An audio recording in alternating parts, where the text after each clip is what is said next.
Hello friends, கலைச்சொற்கள் previous year question papers தான் பார்த்துட்ருக்கோம். ஏற்கனவே ஒரு ஷார்ட்ஸ் வந்து நம்ம இதில் இருக்குது. ஸோ அதோட கன்யூஷன் தான் பார்க்குறோம். சரி, வாங்க பார்க்கலாம்.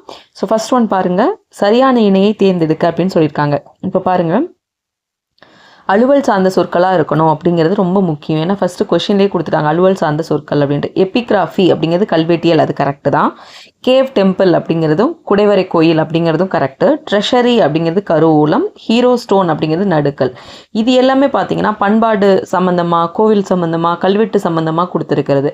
பட் கருவூலம், ட்ரெஷரி அப்படிங்கிறது தான் ஒரு அலுவலகம் சார்ந்த ஒரு கலைச்சொல் அப்படிங்கிறதுனால இதுதான் அதுக்கு சரியான விடை.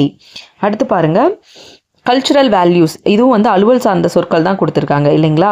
ஸோ பாருங்கள், கல்ச்சுரல் வேல்யூஸ் பண்பாட்டு விளிம்புகளை கரெக்டு. கேபினெட் அமைச்சரவை, ஹியூமனிசம் மனிதநேயம், பிலீஃப் நம்பிக்கை, இது நாலுமே கரெக்டு. பட் இதில் அலுவல் சார்ந்த சொல் எதுன்னு பார்த்தீங்கன்னா கேபினெட் அப்படிங்கிறது தான் அலுவல் சார்ந்த சொல்.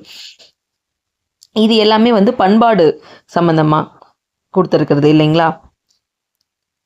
பட் கேபினெட் அப்படிங்கிறது அலுவல் சார்ந்த சொல். அடுத்து பாருங்கள், அலுவல் சார்ந்த சொல் தான் மறுபடியும் கேட்குறாங்க கலைச்சொல். இதில் நாட்டிக்கல் மைல் அப்படிங்கிற சொல்லுக்கு இணையான கலைச்சொல் அப்படின்னு கேட்குறாங்க. எது அப்படின்னு பார்த்தீங்கன்னா கடல் மைல், அதுதான் வந்து நாட்டிக்கல் மைல். அது ஏற்கனவே மைல் அப்படிங்கிறதுனால நாட்டிக்கல் மைல். இப்போ ஏவுகணை அப்படிங்கிறது என்னது? மிசைல் இல்லைங்களா? மிசைல்.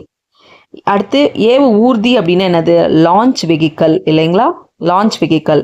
அடுத்து மின்னணு கருவிகள் அப்படிங்கிறது என்னது? எலக்ட்ரானிக் டிவைசஸ் இல்லைங்களா? Electronic devices. அடுத்து பாருங்கள், காஸ்மிக் ரேஸ் அப்படின்னா என்ன அப்படின்னு கேட்டிருக்காங்க. காஸ்மிக் ரேஸ் அப்படிங்கிறது விண்வெளி தானே காஸ்மிக் அப்படி சொல்லுவோம், விண்வெளி கதிர்கள் அப்படி சொல்லுவோம். அகச்சிவப்பு கதிர்களுக்கு என்னது?